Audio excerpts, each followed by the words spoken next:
we're going to move on to help. I'm struggling. What are some reasons why children may be struggling? Okay, let's see. Well, a lot of children struggle with reading comprehension. Now, with reading, there are two parts.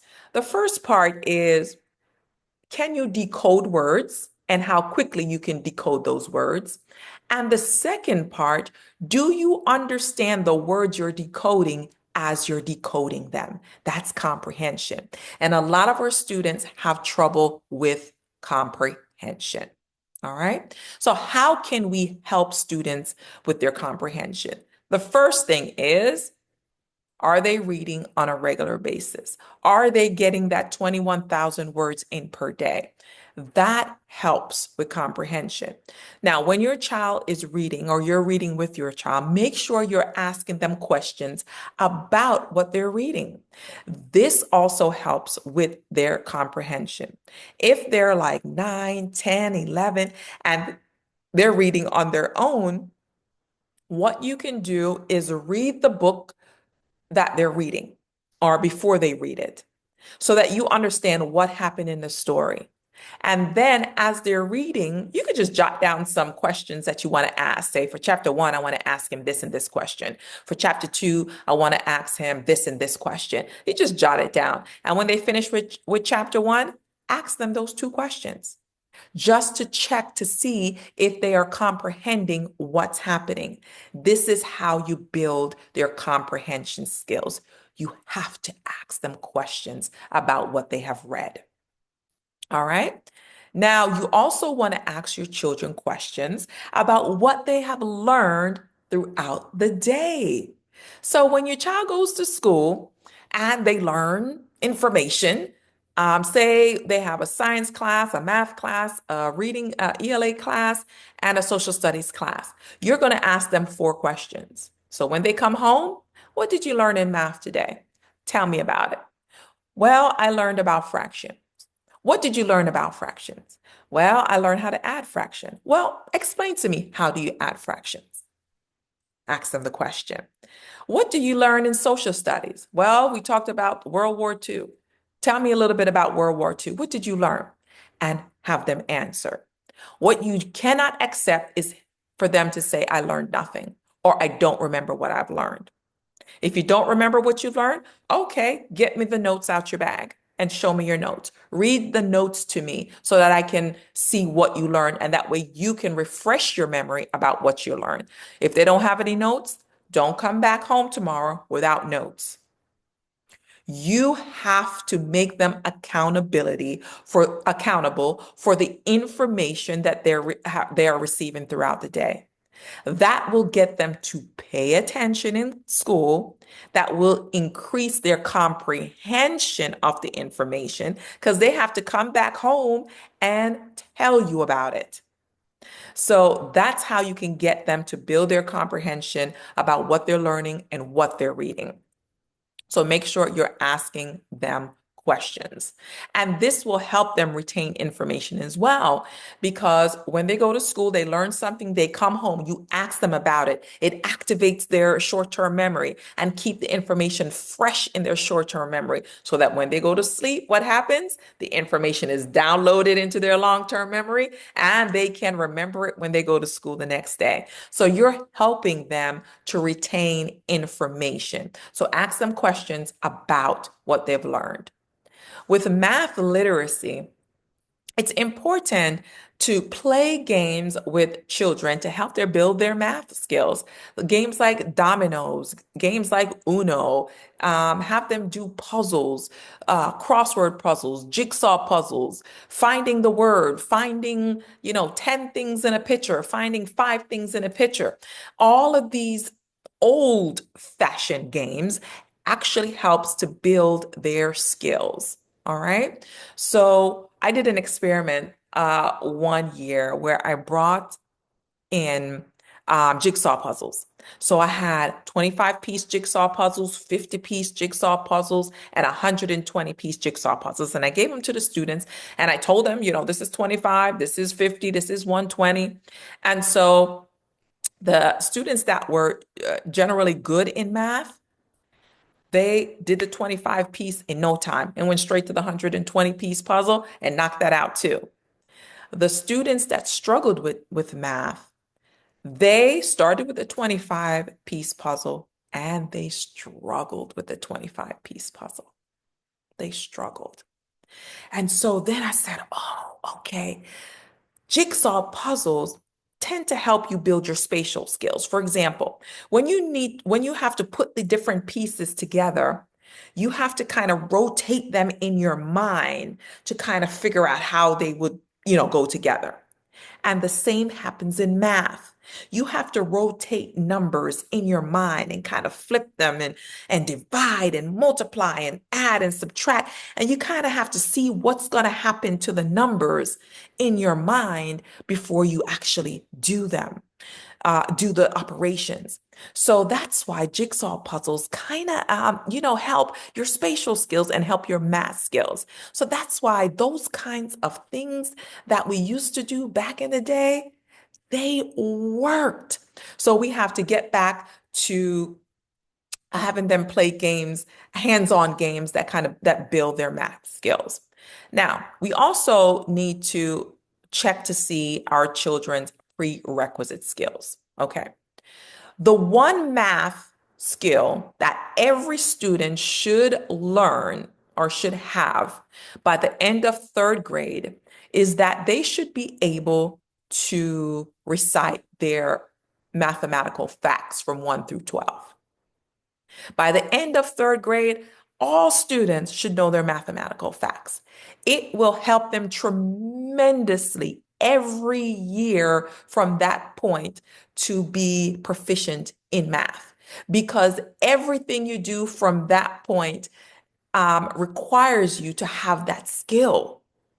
And I have eighth graders that struggle with math. They struggle with long division. They struggle with learning about fractions because they do not know their facts. And students that know their facts, they do not struggle. I'm telling you that right now. So by the end of third grade, make sure your child know their multiplication facts. Now, you also want to make sure that your student or your child have the prerequisite skills needed for the grade that they're currently in. So if you're in the third grade, if your child is in the third grade and they barely pass math in the second grade, that means they are missing a lot of prerequisite skills that they need to handle third grade math. So the summertime is a great time to get a tutor to sit with your child to make sure that they know all the skills that they should know at the end of that grade. If your child struggled with reading or ELA in the sixth grade and now they're in the seventh grade, there are skills that they are missing. So you have to make sure they get those skills so that they don't keep on the struggle, don't keep going up, up, up with every grade. You can keep them from struggling by stepping in and giving them those prerequisite skills, helping them master those prerequisite skills that they need for the grade that they're currently on. So a lot of students are struggling because they do not have the prerequisite skills to handle algebra or to handle geometry or to handle learning fifth grade social studies because they can barely read. So if you can barely read and you're in the fifth grade, social studies and science will be difficult because you need to be able to comprehend what you're reading, not struggling with reading by that time. Get your children the help they need if they're struggling in those areas. All right. So, why else might your student be struggling? Well, a lot of students have test taking stress. And we are in the digital age, as I mentioned before, and that is the cause of a lot of our student stress. Because when they're taking a test, it's usually long enough to last, say, 45 minutes. Whether it's an ELA test, a math test, a social studies test, a science test, it's usually about 45 minutes. But most children, because their attention span is so short, they get antsy, they get anxiety because they can't sit for 45 minutes and focus on one thing. They can't do it. And so we have to train them at home to do it, to be able to sit and do something with their hands for an extended period of time so that they can sit and take a test. And that leads us to quiet time. Do your child have quiet time at home? A time where there's no radio on, no TV on, no phone in their hands, no computer to look at. They may be just coloring. Maybe they're reading. Maybe they are working with building blocks. Maybe they're drawing, but they're doing so for an hour at a time or 2 hours at a time. That will help train them to sit in a classroom and take a test for 45 minutes. If the answer to that is no, your child will have difficulty taking tests in school. They will either rush through because they just can't, it's just too much. I can't focus. This is too much. So let me just rush through and get it done. 15 minutes, I'm done. Or they're going to click through if it's an online test.